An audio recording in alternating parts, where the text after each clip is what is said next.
shaped by centuries of British history. From state occasions to grand weddings, every aspect of their lives is governed by traditions. For the nation, they provide spectacular moments. Everything the royals do has symbolism, has significance. We take a look through the royal rule book from the very beginning. The traditions of birth. We have this tradition of royal women coming out of hospital, having just given birth, carrying the baby, having to look all happy. We examine the traditions of marriage. It was always a sort of belief that the prospective bride had to be a virgin. Diana obviously proved to be the ideal virgin. And those of grand state occasions. My lords and members of the House of Commons. The Queen does not come to the Commons. The last time a monarch came to the Commons was Charles I, and he rode his horse into the Commons and tried to arrest 5 MPs. We meet the photographer who spent decades covering royal traditions. I was actually witnessing history in the making, no question about that. And we shine a light on the modern royals who are shaking up the system by doing things their way. I loved that Meghan came out and really showed her post-bump. We reveal the moment Obama got it horribly wrong. You can see Her Majesty sort of look at President Obama as if to say, oh my gosh, what are you doing? And the incredible letters from Princess Margaret to Parliament when she nearly caused a crisis by breaking tradition. She said, I am particularly anxious that whatever may happen may not cause any embarrassment either to you personally or to the government. She knows everything is hanging on this. These are the secrets of the royal traditions. Royal traditions take centre stage in our nation. Grand ceremonies with thousands of years of history form the very fabric of our society. These royal occasions, rich in pomp and ceremony, set us apart from the rest of the world. The Queen sees tradition, sees ceremony as absolutely vital to maintaining the strength of the monarchy.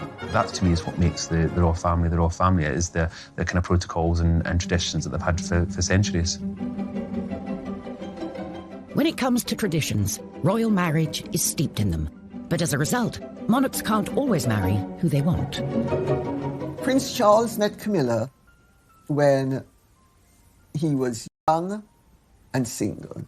He was introduced to her through her flatmate. Camilla had been dating Andrew Parker Bowles, and then they split up in 1971. She then met Prince Charles. Apparently, she said, my great-grandmother was the mistress of your great-great-grandfather, so I think we have something in common. Romance blossomed, but as a royal... That whomever he married, who would be the next Queen of England, had to be a member of the nobility and had to be whiter than white. There was a sort of general belief that the heir to the throne should marry a virgin. The pressure for Prince Charles, and really everybody else before him, was huge. You know, there are all these, ticking of the boxes. Charles's cousin and godmother, Patricia Mountbatten, said Charles never actually asked the Queen for formal permission to marry Camilla, but if he had, I don't think it would have been allowed. Charles, no longer the young bachelor, under growing pressure to find the perfect bride. Enter the blue-blooded teenager, Lady Diana Spencer. She was young, she was from a good background, and it was insinuated that she hadn't had a lot of relationships before. There was pressure on him to get engaged and to get married, because at 33, he really had to produce an heir.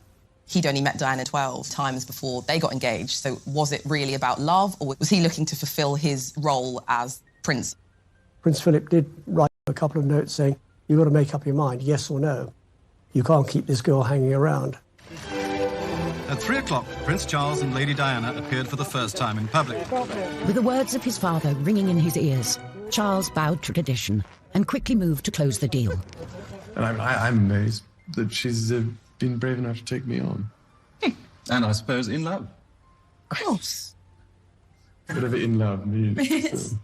Particularly now, through the eyes of the 21st century, we watch that interview and just cringe, because he either didn't love her or he didn't know how to tell her he loved her. In July 1981, the traditional fairy tale wedding played out in front of a global television audience of 750 million. But both, in fact, had reservations.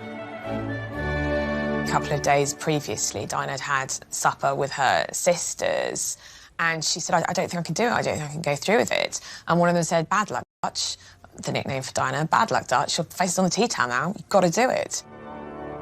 And she already at that point thought that Charles had a mistress in Camilla Parker Bowles, and of course, she was right. Tradition, which brought the two of them together, was not enough to save the marriage, which ended in separation in 1992 and finally came to a close in 1996 with divorce. The traditional way of doing things just didn't work. If Charles had been allowed to sort of pursue who he wanted and marry who he wanted, it would have saved Diana a lot of heartbreak, and it would have saved the whole family a lot of heartbreak. Coming up, the very special christening gown, passed down through every royal generation for over a century. The Honiton lace christening gown is the most wonderful symbol of royal tradition. And discover how Princess... But yes, she can marry him, that's fine, but she must lose her title and she will lose her position. Royal traditions. They don't just make for grand occasions full of pomp and ceremony. For the Queen, they're an important reminder of the link between God and the monarchy. The Queen is head of the Church of England. She's Supreme Governor of the Church of England. She believes in her role, and believes in her role as being one for life. And for any royal, these traditions start from the minute you're born. The proud and now rested father was the first to arrive this morning. One wing of a hospital in West London has become synonymous with royal traditions when it comes to births. Prince George was born at the Lindo Wing, where his father was born and his uncle was born, and so many other royal babies have been born. Kent Gavin covered every Lindo Wing photo call for over 35 years, starting with Prince William. Well, we went down there, anything up to, I think it was about 2 weeks prior, because we weren't exactly sure of the date. Police had to put barriers up, and the roads were sealed off. And we used to chain our step ladders so that they could not be moved. And you wrote your name bit on felt, Kent Gavin, Daily Mirror, or whatever it was. Less than 2 days after arriving here, Prince, Princess and baby Prince emerged to the cheers of the crowd. It was over in minutes, you know, everybody shouting and screaming, but of course it was front page pictures. Kate and William carried on the tradition of the photo call on the steps of the Lindo Wing, whilst paying tribute to the past. We saw some lovely symbols that harked back to Charles and Diana. When Prince Louis was born, she wore that red dress, and quite similar to what Diana chose, coming out with Prince Harry.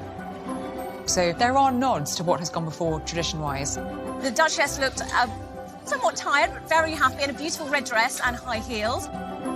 I mean, we have this tradition now of women, royal women, coming out of hospital, having just given birth, carrying the baby, having to look all happy.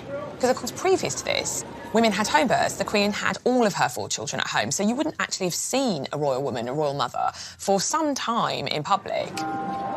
Newcomer to the family, Meghan, decided this was a custom she would sidestep. Meghan didn't want it at all. I mean, she's changed the rule book totally. I don't know whether she went and did it because just changing tradition. She didn't want to have that frenzy. Like Meghan, Julie Montagu married into the British aristocracy, and she doesn't see the appeal either. Listen, I've had 4 children. I can't imagine having to give birth and then have hair and makeup done, put on a dress and a paternity. The Sussexes chose a much calmer photo call, with just one photographer in the comfort of Windsor Castle, with a more natural feel. I loved that Meghan came out and really showed her, you know, her post-bump. Your stomach does not go right back in 2 days later. It takes a lot of time. So I think for women all around, it was a breath of fresh air to see her come out and look like that. Perhaps this modern tradition of showing the baby within days of being born can be traced back to a curious incident in the 17th century, during the warming pan scandal. In 1680, there were wild rumours that James II and his wife, Mary of Modena, had not actually had a child. James II was hated because most of the country was Protestant and he was Catholic. His second wife, Mary of Modena, fell pregnant. After not being able to have a child for a long time, suspicion soared. They basically said that Mary of Modena had a fake bump, and she gave birth, apparently, to a son. But immediately everyone said, no, she did not. She gave birth to a stillborn child, or a girl, and and instead it was whipped away and a new baby was brought in the warming pan. And this was a huge scandal. No one believed that the baby was real, and as a consequence, James was pushed off his throne, and in came the tradition that every royal birth after that had to be witnessed by a senior member of the government to assent that the baby was truly royal. Thankfully, no such scandal with the more recent royal births. And when it comes to traditions, first on the royal baby to-do list is the christening, where everything down to the gown has a story. So the Honiton lace christening gown is the most wonderful symbol of royal tradition when it comes to royal babies. It was the christening gown that Queen Victoria and Prince Albert had made for their first child, Princess Victoria, for her baptism in 1841. Made of fine lace from Honiton in Devon, it was used as the christening gown for every king, queen and minor royal for 163 years, including our current queen, for her christening in 1926, and Prince Charles in 1948. Here is the first picture of His Royal Highness Prince Charles of Edinburgh, second in the line of succession, just 4 weeks old. Over 30 years later, he carried on the tradition with his own son. Granny was christened in this. Great Granny. And I was. Look, I was christened in this. Looks remarkably well displayed. The Victorian gown. Prince Edward and Sophie Countess Wessex's firstborn, Lady Louise, was wearing it. The Queen noticed that it was looking quite fragile, and she commissioned her dresser, Angela Kelly, to make an exact replica of it to be worn by future babies. And since 2004, the gown has been worn by every royal baby, right up till Archie. As well as the gown, a big part of the christening experience is the all-important pictures with the family.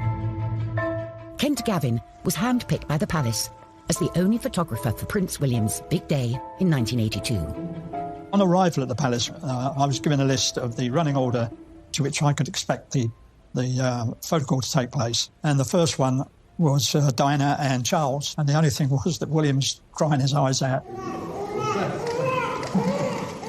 But Diana had the solution to on and off during the photo call, and that was to put her little finger in his mouth. About 3 minutes had taken place before that picture was taken because of William hollering and hooting. But then, as it was like military clockwork, the Queen came out, Philip, Queen Mother, just sat down perfectly posed. It had all been organised and rehearsed for us.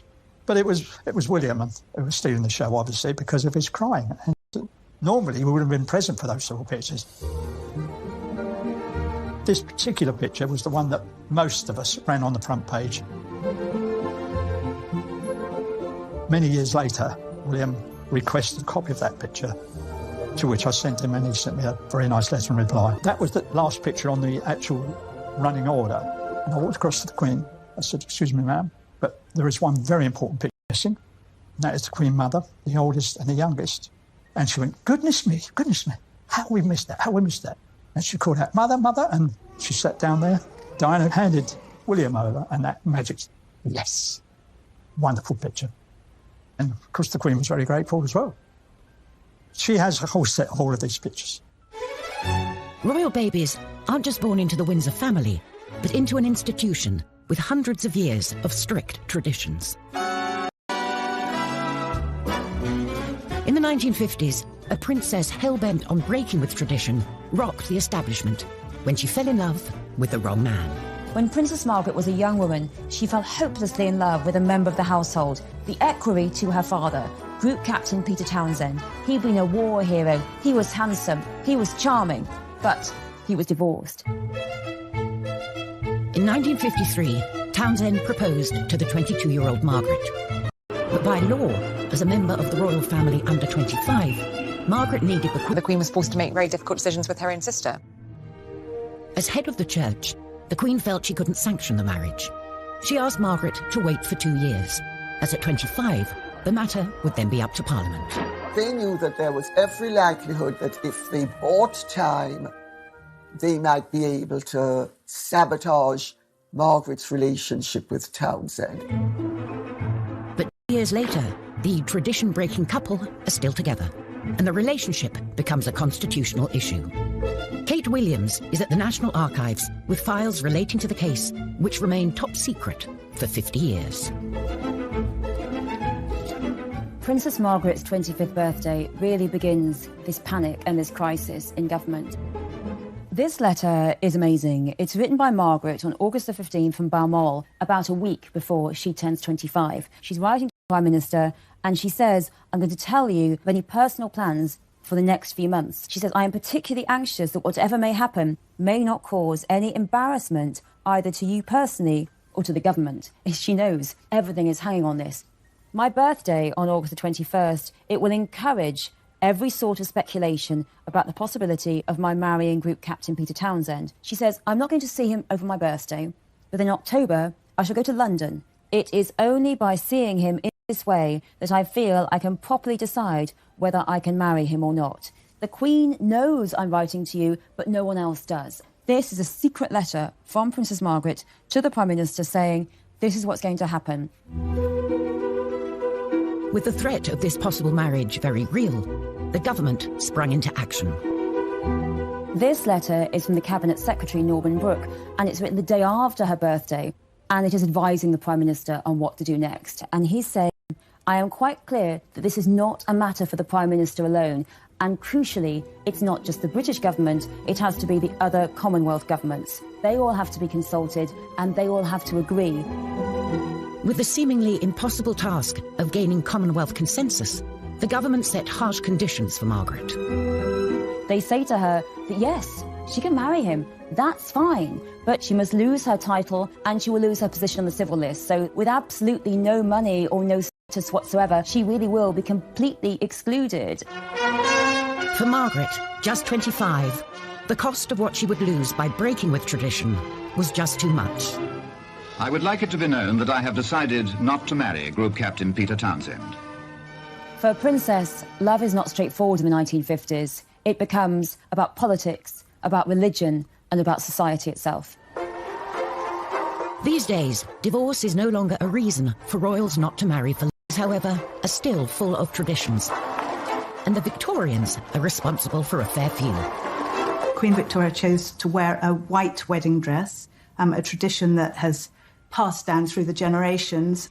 Up until then, royals and indeed commoners generally tended to wear coloured dressings. And the couple chose to have a wedding cake which had a topper on it with figurines of the bride and groom. There's a traditional role for the bouquet too. Their eldest daughter set another tradition when she picked some myrtle from Osborne House for her wedding bouquet. And again, it's something we've seen with both William and Kate and Harry and Meghan. The Queen Mother started her own tradition when she put her wedding bouquet on the grave of the unknown soldier in Westminster Abbey. Obviously, she lost her brother in World War I, so she was probably thinking of him. Traditionally, the royals marry in abbeys and cathedrals, like St. Paul's or Westminster. Charles and Camilla were forced to choose a more humble venue. Both Charles and Camilla wanted to have a civil service at Windsor Castle, but they were slightly dismayed to find out that if they had been granted a wedding licence by the local council, that means anyone could get married, apply and get married at Windsor Castle for the next year. So they scrapped that. And it would mean that we had the heir to the throne getting married in the local registry office in Windsor with, before him, Mr. and Mrs. Smith, and after him, Joe Bloggs and Kathleen from down the road. There's one tradition the nation and the world looks forward to at any royal wedding. The wedding kiss, of course, is iconic nowadays. So many people will be surprised to know that, in fact, there have only been 3 royal couples who've kissed on the balcony at Buckingham Palace. There was Princess Diana and Prince Charles. They were the ones that really started that tradition. By the time Fergie and Andrew got married, of course, the crowd were waiting for the kiss. And they played up to the crowd and put their hands to their ears. And then the kiss carried on. Coming up, how the Queen's traditional meetings with her prime ministers were not always ones she enjoyed. Famously, she liked John Major. She didn't care for Margaret Thatcher. How the traditional method of royal execution went horribly wrong. So her head falls out of his grasp, drops onto the floor, rolls along. I mean, it's just horrific. British history. For 67 years, she's been front and centre at every ceremonial event, from trooping the colour to state opening of Parliament.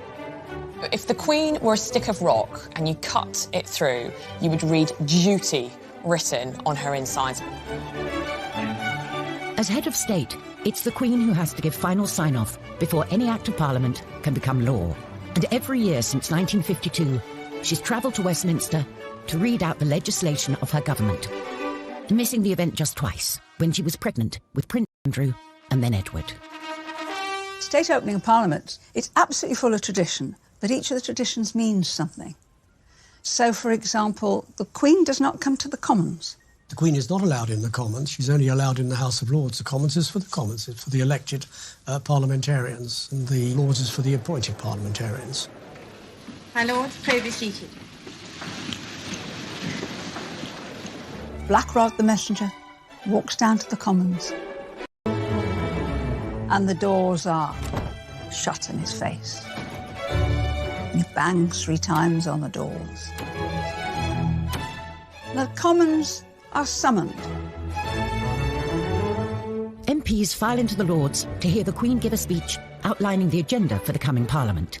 Except for one MP, that is. Well, one of the traditions is that an MP is held hostage at Buckingham Palace. In order to make sure that the Queen gets back, one of the members of Parliament is taken hostage the night before and is not returned to Parliament until Her Majesty is safely away from there. Probably usually an MP that the government don't like anyway. While the words are read out by the Queen, they're written by the government. My Lords and members of the House of Commons. When you're in government, the night before the state opening, you are invited to a buffet supper at number 10. And then the speech is read out so that you know what's in it. There are no surprises. My government will legislate in the interests of everyone in our country.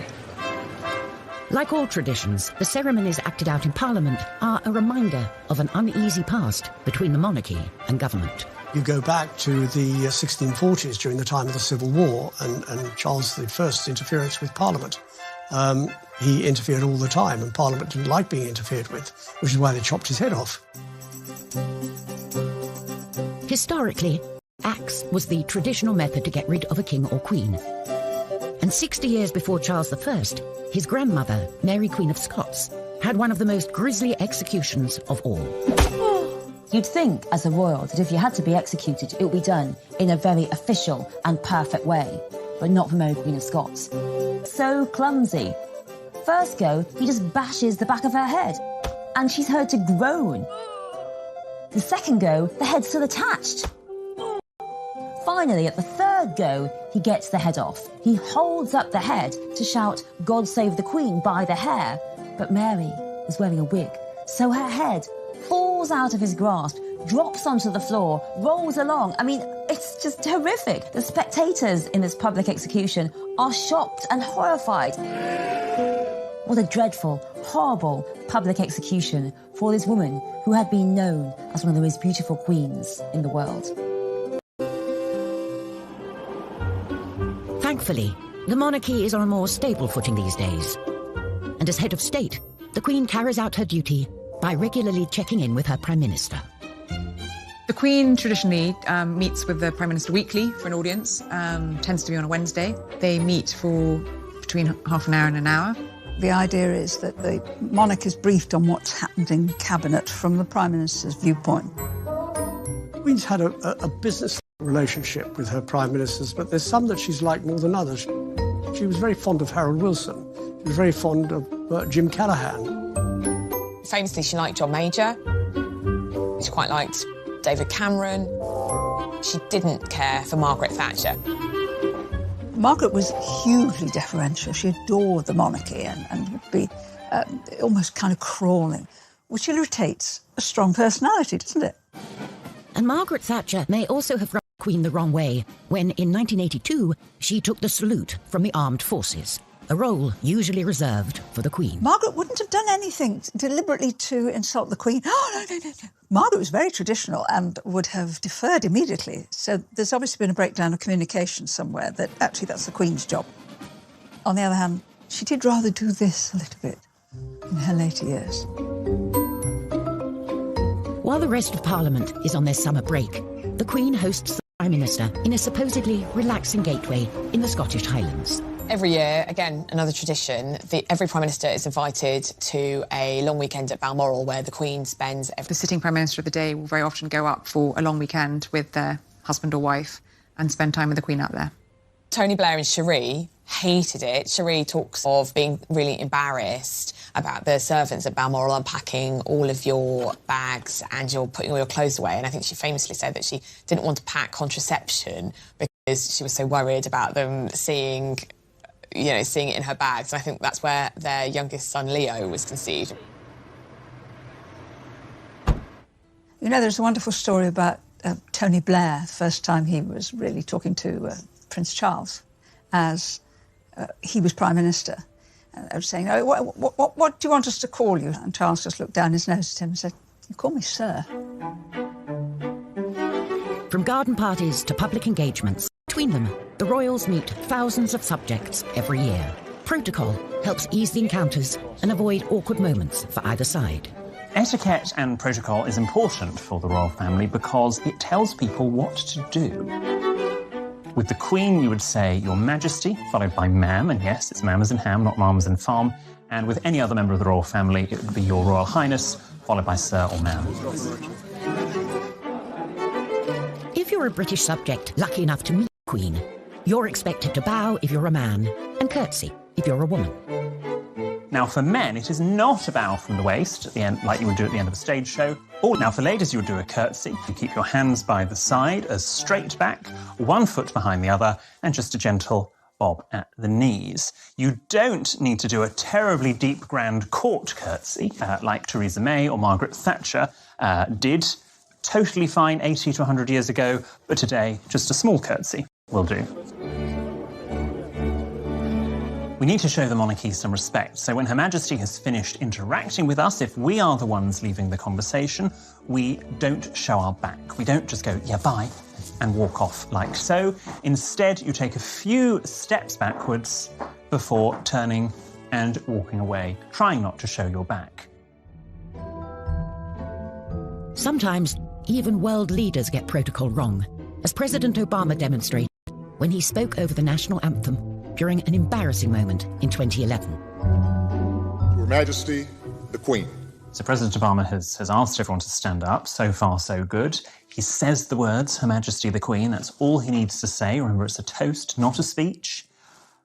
And then, just in that slight pause, For the vitality of the special relationship. The musicians start playing God Save the Queen. You can see Her Majesty sort of look at President Obama. To this blessed plot, this earth, this realm. And then Her Majesty herself breaks protocol. She actually interrupts the national anthem. The Queen. And says, oh, that was very kind, thank you. So she deliberately breaks with the etiquette in order to be more well-mannered. For the monarchy, a break with protocol is rare, but occasionally it attracts people who are rule breakers keen on shaking up the system.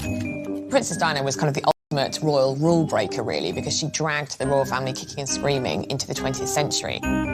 She definitely helped transform the monarchy, and I think the royal family we've got today, especially through our boys, is very much through her influence.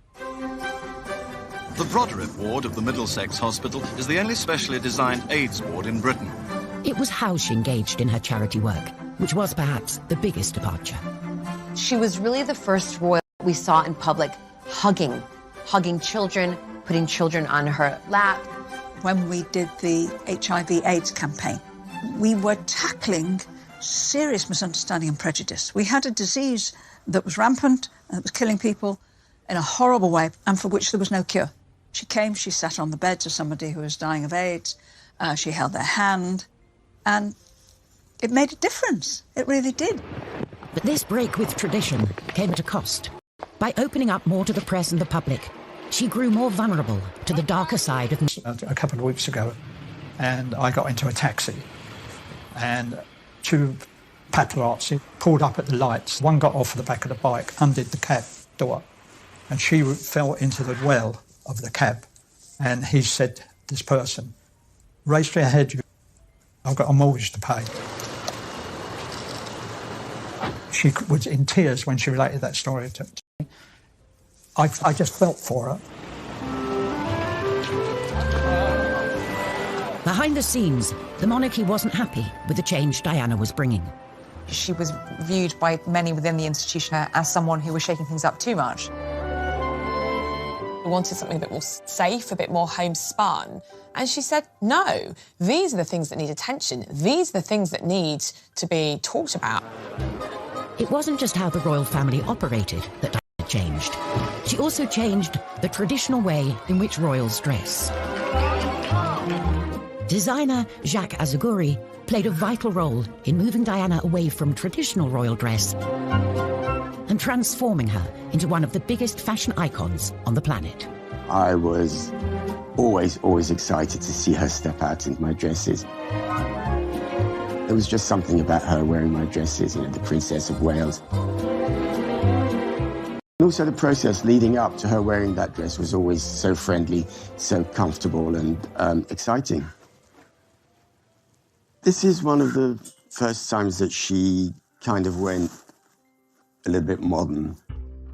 It was, I'd say, probably about 4 inches above the knee, which for a princess was very, very short. Red was one of her strong favorites. As you notice, it had a little opening down the front. She wanted to actually wear it to there, showing a little bit of midriff. Of course, we didn't allow her to. Another famous dress Diana wore during an important night in 1995, where she smashed a vengeful fist through every conceivable royal protocol. It was the night of the bombshell Panorama interview, in which she made a series of startling claims, including, there were 3 of us in this marriage. She called me actually 2-3 nights before the interview was going to go live, and she says, I need a dress. I've done an interview. I haven't said anything wrong, and I'd like to wear something really stunning and sexy. And I took 3 black dresses from the shop, because, you know, the royals are not usually able to wear black unless it's for mourning. But of course now she could wear any colour she wanted. We unzipped them out of the bag, and straight away she said, that one. And she wore this, attending, and again, the décolleté on here was very low for the time. Her birthday was coming up in July, and that's where we come to the birthday dress here. She was meant to be wearing another dress for the Tate centenary, but I think as a thank you to me, she actually wore this dress. This was Diana on her 36th birthday. It was really a time of her breaking away from her past, really, the traditions, the royal protocol, and moving on with life as she really wanted to live it. And sadly, that was the last time she was seen in public with, you know, a full evening gown. Dear Jacques, I was quite overcome on opening the parcel. I'm absolutely thrilled to have been given such a beautiful dress for my birthday. Thank you more than I can possibly say for making this day particularly special. Lots of love, Diana. Coming up, Meghan Markle's bumpy introduction to the world of royal traditions. Meghan was criticized for one of the most minor things I've ever heard about, like having a messy bun. And how the royals are kickstarting new traditions fit for the 21st century. When Sussex Royal came about, it racked up over 3 million followers in less than 24 hours, and that broke a Guinness World Record. The British monarchy. For over half a century, through change and challenge, they've kept alive traditions celebrating our collective past. The Queen has been the absolute constant. She's lived through the swinging 60s, the miners' strike, the social media age, and she's still here. Now it's up to a new generation to bring the monarchy forward. Meghan Markle is one of the most talked about modern royals. Since her introduction to the royal family in 2016, the headlines have been full of stories of her breaking traditions. Listen, Meghan comes from California, you know, sort of really the land of the free. And then all of a sudden having to move over to this country, marry into the royal family. There's a lot of rules and really regulations that she has to follow. It must be a real shock for Meghan because she was this independent Hollywood actress doing what she wanted, essentially. And now something as innocuous as her closing a car door, headlines around the world. She's closed her own door. Oh, my God. Meghan was criticized for one of the most minor things I've ever heard about, like having a messy bun. I mean, honestly, please find something else because I actually thought that messy bun was really cool. Meghan shouldn't have worn black nail varnish. I mean, honestly, there is no protocol on what colour nail varnish. So anyone's criticising Meghan for not wearing tights, let me tell you something. Sarah Ferguson, Duchess of York, didn't wear tights. I was at an event as minister where she came to do an opening, and she turned up actually looking scruffy, which is a no-no, because the people who are there, they come to see the magic and the style and the grace of royalty. Kate, who stuck to the traditions rulebook, received the opposite criticism from Meghan when she was labelled robotic. I get to see them privately, the royals, and drinks receptions, and she's actually got a wicked sense of humour. But I don't think Kate feels that she can ever kind of let that show publicly, because that's not really what's expected of her as the wife of a future monarch. The young royals are creating new traditions fit for the 21st century, thanks to the new digital age. The social media development, in the royal family has been a big thing in the last few years. You've seen Instagram accounts. But when Sussex Royal came about, it racked up over 3 million followers in less than 24 hours, and that broke a Guinness World Record. So you can see that there's definitely an appetite for people wanting to know what the royals are up to all the time. And it definitely gives them much more control over the story that they want to tell. For Prince William, being able to take back control is personal. William and Kate rarely allow their children to be seen in public, so their presence here guarantees a media frenzy. I was on a shoot with Prince William. We were talking about how things were regarding his mother. And he said, I can assure you that I will never, ever let happen to my wife or my children to what happened to my mother. Kate has increasingly taken the tradition of royal photography into her own hands. The royals are issuing and controlling their own images. I'm not on about the public events. I'm on about the birthdays or the special event. You get these lovely pictures that Kate issues. It's taking the sting out of paparazzi, if you like. As is tradition, the monarchy will one day pass over to Charles. I think Prince Charles, in many ways, will be a very good sorbet monarch. He'll be a lovely palate cleanser between what we have now and what we will have in the future. Charles, I think, sees the future of the British monarchy similarly to some of the European monarchies, which have kind of massively slimmed down. We've seen that in balcony appearances. We've seen just the Queen with Prince Charles and Camilla and his sons and their spouses. And unlike the Queen, whose opinions remain secret, Charles has already expressed his views in public on topics ranging from the environment to architecture. Charles, I know that he is itching to get involved in government politics and itching to get involved in lobbying at that level. I can only urge you to think of your grandchildren as I think of mine, and of those billions of people without a voice. What he will find very hard to do will be to curb his statement of his opinions or pushing the government to do things. We don't want the royals to take sides. We really don't want the royals to express opinions on things. Whoever is on the throne and whatever they wish to express, one thing is for certain. These royal traditions, which have been at the very heart of our nation and monarchy, will remain. This is what makes the United Kingdom, this is why we get the number of tourists we do get, because we do have tradition. And our traditions go back historically hundreds of years, and it's important that we maintain them. Royal traditions are like the fulcrum around which the family circulates. Individuals come and go, but the royal traditions are always there. All those great British traditions will remain. That is what makes the royal family the British royal family.